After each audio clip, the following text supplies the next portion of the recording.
تو چقدر نمکی کون.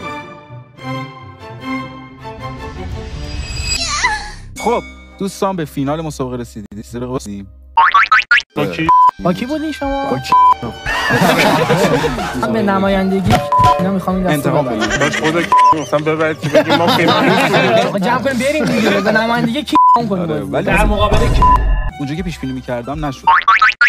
جدی؟ اما مثلا که عشق کن. الله دی اومایتی. آقا بالا نیست که کابوس مساجر. شیره.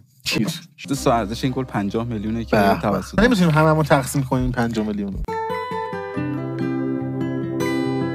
تقسیم کنیم به 6.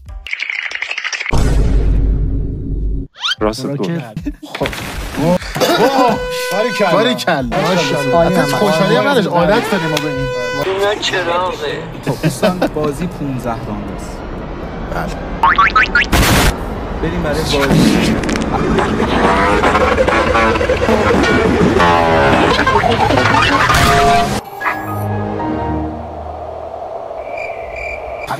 بود اجازه هست؟ همون سام چپت گفت.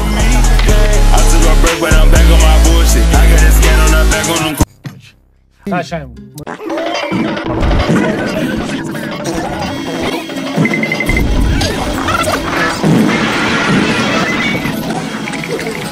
خب امیر جان بفرم. اگه اجازه هست من دست اول تک بگیرم. بزن چپت گل.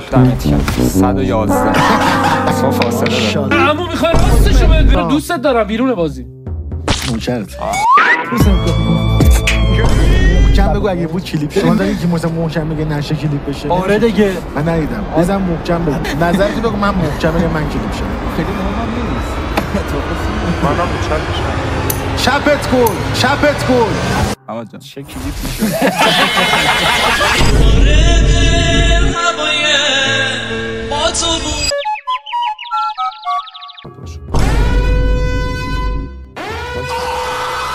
احمد مراقب باش احمد. عمو سام.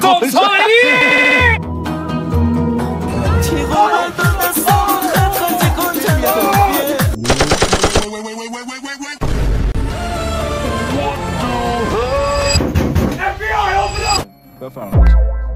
توی که نمیتونی یه سکه بندازی گور میخوری. یه مدی گل پشت میسازی 50 تا یوتیوبر رو علافه تو. یه لحظه نگاه کردم دیدم موجی اینو مثلا هر کدوم ولی 1 میلیون ساب دارن اینا لنگ سکه منن. این دختر سکه میرم اون رو.